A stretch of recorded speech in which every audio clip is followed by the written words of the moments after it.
Guys, हम जानते हैं कि अमेरिका और इजराइल ने 28 फरवरी 2026 को एक बड़े मिलिट्री ऑपरेशन को अंजाम दिया था, जिसका नाम था ऑपरेशन एपिक फ्यूरी और ऑपरेशन लॉयंस रॉर। इस ऑपरेशन के तहत उन्होंने ईरान के कई सैन्य ठिकानों पर एयर स्ट्राइक्स किए थे। इन हमलों में ईरान के सुप्रीम लीडर अली खामेनेई की टारगेटेड असासिनेशन भी हुई। हालांकि इस हमले के बाद ईरान ने भी मिसाइल और ड्रोन से जवाब दिया। इसने इसराइल और मिडिल ईस्ट के यूएस बेसेस को निशाना बनाया।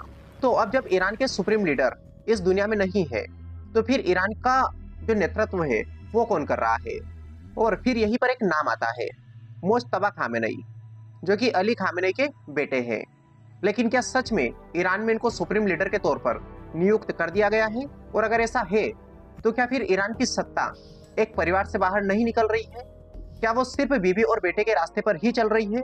सबसे पहले तो हमको ये समझना जरूरी है कि ईरान में राष्ट्रपति या फिर प्रधानमंत्री देश के सर्वोच्च नेता नहीं होते।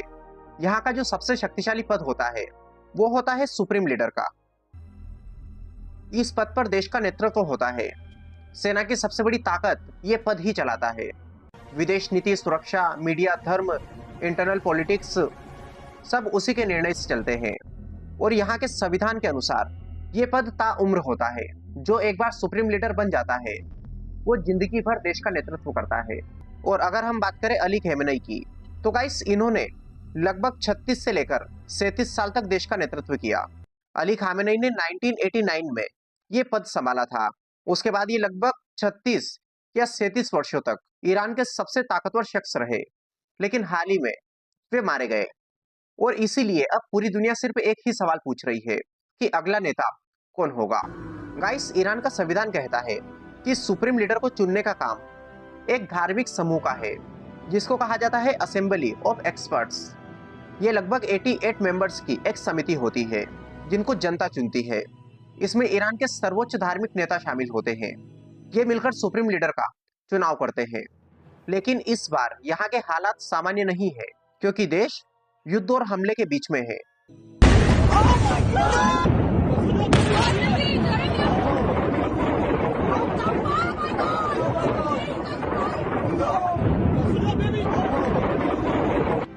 हालांकि कुछ आर्टिकल ये बता रहे हैं कि यहाँ का चुनाव IRGC के प्रेशर में है। लेकिन इस चुनाव के बारे में अभी तक कोई भी सरकारी प्रेस, टीवी या ईरान की सरकारी मीडिया ने अभी तक घोषणा नहीं की है। और यहाँ पे सबसे अहम सवाल ये बनता है कि क्या ये बदलाव जो ईरान में हो रहा है ये हर किसी को स्वीकार है? क्या ईरान की जनता ने इसे एक्सेप्ट कर लिया है? गाइस, कुछ रिपोर्ट्स कहती है कि ये चुनाव हो चुका है, लेकिन जनता और विपक्षी आवाजें तेज हो रही है। कई ऐसे नागरिक हैं जो इसका विरोध कर रहे हैं।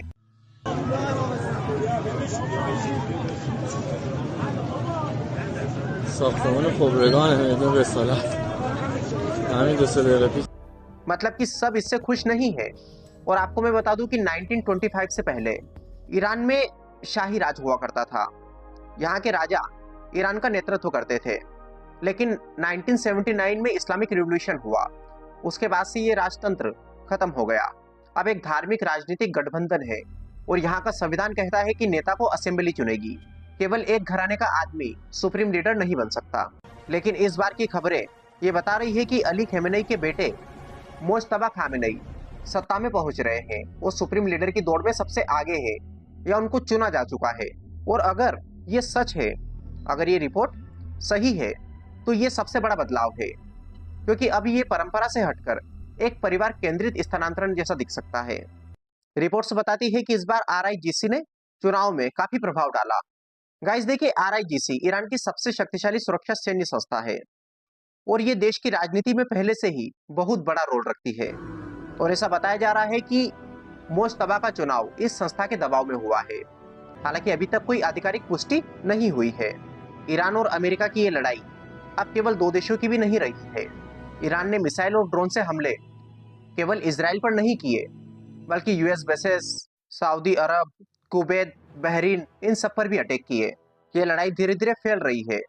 इजराइल और अमेरिका ने कई इलाकों में एयर डोमिनेंस हासिल कर लिया है, यानी वे ईरान के हवाई क्षेत्रों पर नियंत्रण हासिल कर रहे हैं। इस युद्ध का असर अब स्ट्रेट ऑफ हॉर्मुज जैसे महत्वपूर्ण व्यापार मार्ग पर भी पड़ रहा है।